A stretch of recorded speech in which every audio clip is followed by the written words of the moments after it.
دین پر تو وہ چل سکتا ہے جو ان تجارتوں، ان وزارتوں، ان حکومتوں کے بارے میں دل میں یہ ارادہ رکھے کہ یہ ساری کی ساری چیزیں مجھے پالنے میں اللہ کے امر کی محتاج ہیں۔ یہ آسانی سے نہیں ہوتا، یہ چیز آسانی سے نہیں ہوتی۔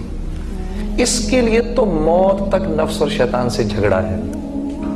لیکن جو اس کو کرتا ہوا نکل گیا وہ اپنی جوانی میں سرسبز و شاداب ہوگا، وہ اپنے بڑھاپے میں سرسبز و شاداب ہوگا، وہ اپنی تجارت میں لوگوں کے بدلنے کا ذریعہ بنے گا، وہ اپنی عمارت میں لوگوں کے بدلنے کا ذریعہ بنے گا۔ اب یہاں جتنے لوگ بیٹھے ہیں سب یہ کہہ رہے ہیں یار ہم ایک ایسے معاشرے میں رہنا چاہتے ہیں جو معاشرہ ایک سرسبز و شاداب معاشرہ ہو، اس میں سچ ہو، اس میں جھوٹ نہ ہو، اس میں لوگ ایک دوسرے کی عزت کریں، اس میں لوگ آپس میں محبت سے رہیں، اس میں حلال کمائی ہو، اس میں عورتیں پردے میں ہوں، اس میں فلاں فلاں فلاں فلاں۔ کون نہیں چاہتا؟ سب چاہتے ہیں جی، ہے جی، سب چاہتے ہیں، بالکل سب چاہتے ہیں۔ استاد یہ چاہتے ہیں کہ طلباء ان کی عزت کریں، کون استاد یہ نہیں چاہتا؟ طلباء یہ چاہتے ہیں استاد ان کو صحیح سبق پڑھائیں، ان کی صحیح تربیت کریں، کون طالب علم یہ نہیں چاہتا؟ تو اللہ جل شانہ نے استاد کی مرضی کی ساری چیزوں کو طلباء کا دین بنا دیا، اور طلباء کی مرضی کی ساری چیزوں کو استاد کا دین بنا دیا۔ یہ دین ہے، اتنا آسان ہے۔ لیکن میرے عزیزو، وہ انسان معاشرے میں کوئی نہ کوئی چینج لا سکتا ہے جو خود اپنی زندگی کو چینج کرنے کے لیے تیار ہو۔ یہ اللہ کا فارمولہ ہے جو بات سمجھ میں نہیں آتی۔ کیونکہ یہ مشکل ہے۔ آدمی کی نظر اپنی ذات پر نہیں جاتی، وہ اوروں کو دیکھتا ہے۔ سوائے انبیاء علیہ السلام کے کوئی معصوم نہیں ہے، ٹھیک ہے؟ سب غلطی کے پیکر ہیں۔ جب ہم ایسے اشارہ کرتے ہیں بھائی تو ٹھیک ہو جا، تو دراصل ہم یہ نہیں دیکھتے کہ یہ 3 انگلیاں میری طرف بھی اشارہ کر رہی ہیں۔ جنید، اس کا ٹھیک ہونا اتنا ضروری نہیں جتنا تیرا ٹھیک ہونا ضروری ہے۔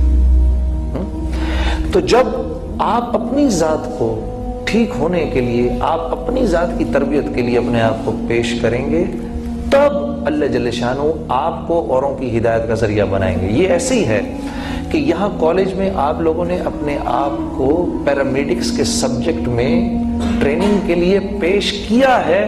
اب جب یہ ٹریننگ کمپلیٹ ہوگی تو اللہ جل شانہ آپ کو اوروں کی تکلیف کے دور ہونے کا ذریعہ بنائیں گے۔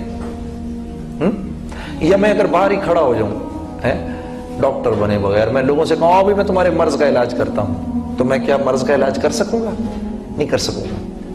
ہاں، میڈیکل کالج میں، پیرامیڈکس کے کالج میں اپنے آپ کو ڈالوں گا، یہاں پر جو یہاں کی جو نالج ہے اس کو سیکھوں گا۔ جب سیکھ لوں گا کسی نہ کسی درجے میں مجھے چیز آ جائے گی، پھر اللہ مجھے استعمال کرے گا اپنے بندوں کی فلاح کے لیے۔ اللہ کا معاملہ یہ ہے۔ یہ بات ہمیں دنیا کے معاملے میں تو سمجھ آتی ہے، دین کے معاملے میں سمجھ نہیں آتی۔ ہم ہر ایک کو ٹھیک کرنے کے چکروں میں ہیں۔ یہاں ابھی کسی کو کھڑا کرو، وہ آپ کو بتائے گا مسلمان ایسے ہیں، مسلمان ایسے ہیں، مسلمان ایسے ہیں، مسلمان یہ بھی ہے، مسلمان یہ بھی ہے، مسلمان یہ بھی ہے، 50 اور گنوائے گا۔ تو یہ کس کو نظر نہیں آ رہا؟ اس سے تو مسئلہ نہیں حل ہوگا نا۔ مسئلہ تو یوں حل ہو کہ ہم یہ پتہ چلے ہمیں کہ اس کا حل کیا ہے۔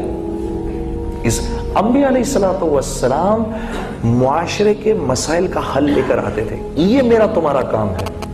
بحیثیت مسلمان ہم نے اس معاشرے اور ساری انسانیت میں جتنے بھی معاشرے ہیں اور جتنے بھی لوگ ہیں، ان سب کی فلاح کا فارمولہ میں نے، آپ نے دینا ہے سب کو۔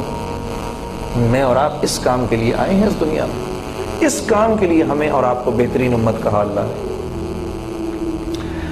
حضرت ربیعہ بن عامر رضی اللہ تعالیٰ عنہ بڑے جلیل القدر صحابی تھے، رستم کے دربار میں پہنچے تو رستم نے پوچھا تم یہاں کیوں آئے ہو؟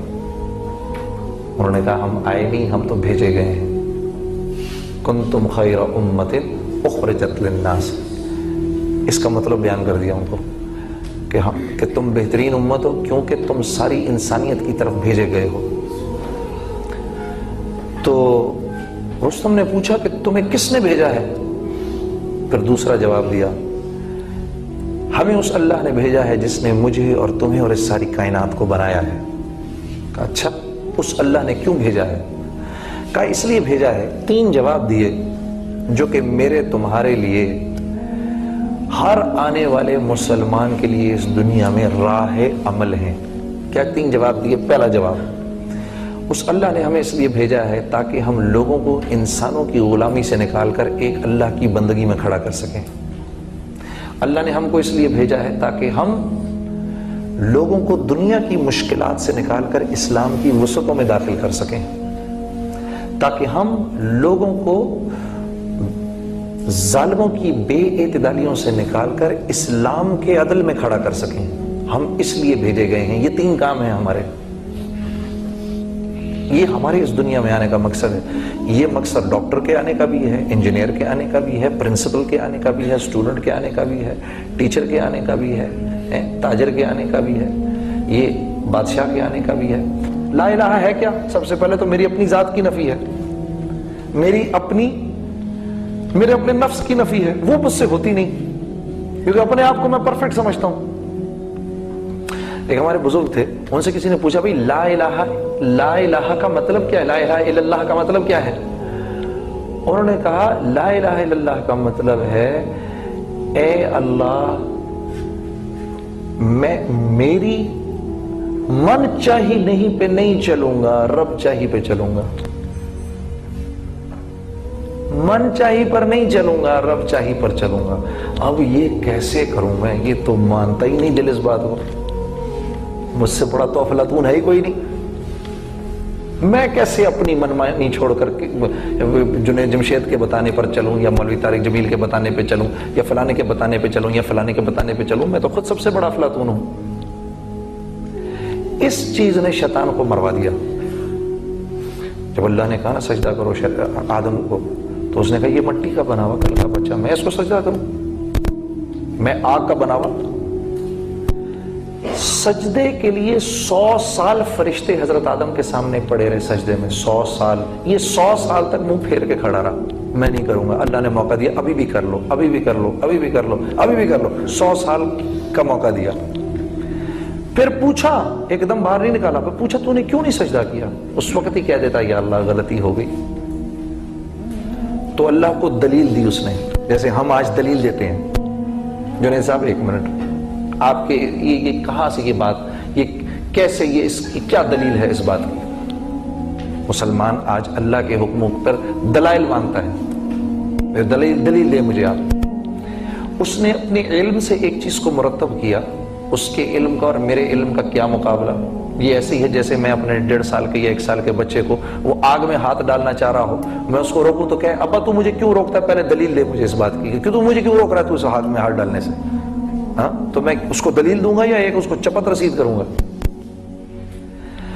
تو اس بچے کی اور میری عقل میں تو کچھ موازنہ ہو سکتا ہے، بندے اور رب کی علم میں اور عقل میں کیا موازنہ ہو سکتا ہے؟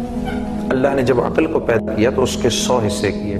ایک حصہ مجھے، آپ کو اور جتنے انبیاء آئے ہیں ان کو دیا، اور 99 حصے جناب رسول اللہ صلی اللہ علیہ وسلم کو دیے. تو ہم اپنے علم سے اللہ سے پوچھ رہے ہیں اللہ اس بات کی کیا دلیل ہے؟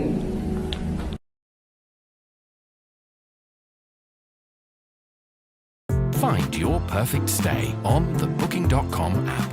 A hotel in a city or a beachfront stay with a view? Unlock your stay for